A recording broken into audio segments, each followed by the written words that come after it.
All right, families, happy Friday, and congratulations on getting to the end of your second week of school. I want to take a moment to address you guys personally. I know that we've never launched school like this before in the history of the world, where we have done 100% virtual start. Our commitment to you was to honor our start school dates, so we started on August 11th to make sure that we got your kids up and learning on that path to and through college, and we didn't delay the learning because we are on a mission at Idea Public Schools, and that's to deliver the absolute best education to you and your family. And that meant starting virtually due to the COVID environment. I wanted to take a couple of seconds to just address some of the big highlights, but also some of the struggles. And then I also want to talk to you about what our back to in-person school plan, what you can be expecting, some announcements over the next coming week. So some of the highlights are that we have had over 95% attendance from our college prep kiddos, and we are so proud of how hard you have worked to get your kids online. We started our content this week where all of our math, ELA, our science, our public health, our electives all started teaching their instruction just like we were at school. We have not missed a beat, and it's been amazing to tune into classrooms to see my screen full of kids in their uniforms, sitting up straight, answering check for understandings, teachers using programs like Pear Deck where they can see all the students' work as they are doing it, just like they were in class, giving them feedback in the moment to make sure that they can understand the objective of the day. It's been absolutely incredible to see what technology can do. And that also brings me to what has been hard. When technology has worked, it's been great. When technology has not worked, it's incredibly frustrating. And I just want to name that I know that there are families out there that have still not been able to get connected. Although it is a small minority, like I said, 95% are having an experience where they are tuned into classes and they're hearing and seeing all these things that I'm talking about. There are still a few families that are struggling. And I wanted to just express how I know that is incredibly hard. I know that, when my internet doesn't work for 2 minutes, I get frustrated and I want to throw it against the wall. And so when you've been sitting there day after day, we are prioritizing getting you up and running. So we are working around the clock and making sure that my lead team is prioritizing, figuring out how can we switch out laptops, how can we make sure that we are giving, MiFi hotspots, what can we do to problem solve to make sure that every family can get internet and that they can tune into our virtual learning. So that is still our commitment. Continue to let us know. And we're going to do everything in our power to make sure that you guys have that experience that I highlighted that so many of our other students are having right now.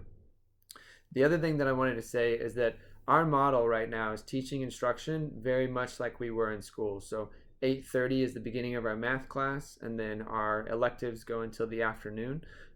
Classes run about 75 minutes. I've asked the teachers to not teach that full time because we don't want your kid in front of the screen the entire day. We want them getting breaks and doing some work. I am working on implementing some online programs like IXL so that your kids can be working at their own pace and getting lots of feedback where they don't have to be sitting and attending to the screen as much.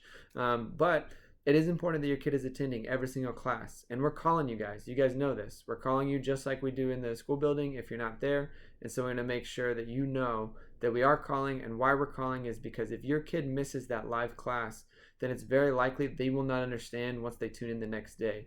We are not just reviewing, we are moving forward with 5th, 6th, and 7th grade content to make sure that we're on the path to and through college. So that's why it's so important that you tune in for every class period. I also wanted to name that it's very stressful for some of our families to be able to tune in for that long, and it's stressful socially and emotionally for some of our kiddos. So if you're at the point where you're just like, I don't know how we can keep this up, I don't know how to do this, tell us. We want to be able to create a plan where you do not miss a beat and you don't miss any instruction. We do have some asynchronous options where you can watch classes later, but we want to make sure that we're working with families on a one-to-one basis to figure out a plan that's best for you. We work a lot through parent phone calls, so please answer those calls as our teachers are calling you, and we want to make sure that we do a good job in our parent contact. The final thing that I want to say is that we are just now getting word that we will be returning to in-person optional school in September. Looks like it'll be towards the back end of September for our college prep kiddos. But know that that is coming down the pipeline, and I wanted to name that the choice is yours as a parent. You need to make the health decision that is best for you and your family. We will be offering virtual instruction the entire year. So we will continue to do it this way. Our instruction will look very similar even when we do return to in-person school as an option, so that your family can work from home and continue to receive the college prep, the best education, just like we're offering right now. But you will get more details on that very soon about what that process will look like. The phase-in will be a little bit earlier in September for the younger kiddos who are struggling the most with this distance learning, but you will get details. Watch on our Facebook for that, and then I will be sending out remind messages along with Ms. Salas to make sure you guys know exactly what to expect in September. Families, we are so committed to you. We want to make sure that this education experience is the absolute best. Please give us your feedback. We care a lot about how you are doing, how your students are doing, so please reach out. You guys have a fantastic weekend. Been a lot of fun to see all your kiddos in classes learning. You guys take care.